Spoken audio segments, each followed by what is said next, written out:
आलाय हा गेल्या 10 वर्षातला परिपाक आहे. उद्धवजी आणि राजजी, तुम्हाला दोघांनाही एक प्रश्न आहे.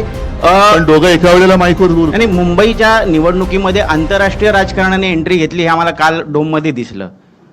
मुंबईचे भाजपचे अध्यक्ष म्हणतायत की जो न्यूयॉर्कचा महापौर झालाय जोराम ममदानी, त्यांनी उमर खालिदला सपोर्ट केला आणि त्या उमर खालिदच्या सभेमध्ये जी मुंबईत होणार होती तिथे आदित्य ठाकरे आणि तुमच्या पक्षाची लोक गेलेली होती. मला असं त्यांचं म्हणणं वाटतं आहे की मुंबईचं आम्ही ममदानीकरण होऊ देणार नाही, मुंबईचा न्यूयॉर्क होऊ देणार नाही, मुंबईचा रंग आम्ही कोण बदलू बोललं? देणार नाही. कोण बोललं? हे सगळे भाजपचे पदाधिकारी आणि मुंबई अध्यक्ष बोलत आहेत. चाटम नाही काय, मला ऐकायला नाही आलं. माईक घे ना जरा. चाटम.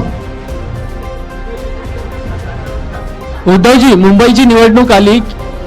नमस्कार, मी रतीश साटम. भारतीय जनता पार्टीचे मुंबई अध्यक्ष अमित साटम यांच्या आडनावावर उद्धवजी ठाकरे यांनी अतिशय खालच्या पातळीवर जाऊन अतिशय अश्लील अशा शब्दांमध्ये चाटम चाटम चाटम असा उल्लेख केला आहे.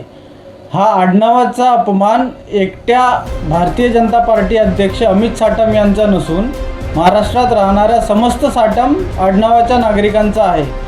सदरबाबत उद्धव ठाकरे यांनी महाराष्ट्रातील समस्त साटम आडनावाच्या नागरिकांची जाहीर माफी मागावी अशी कायदेशीर नोटीस मी पाठवलेली आहे त्यांना.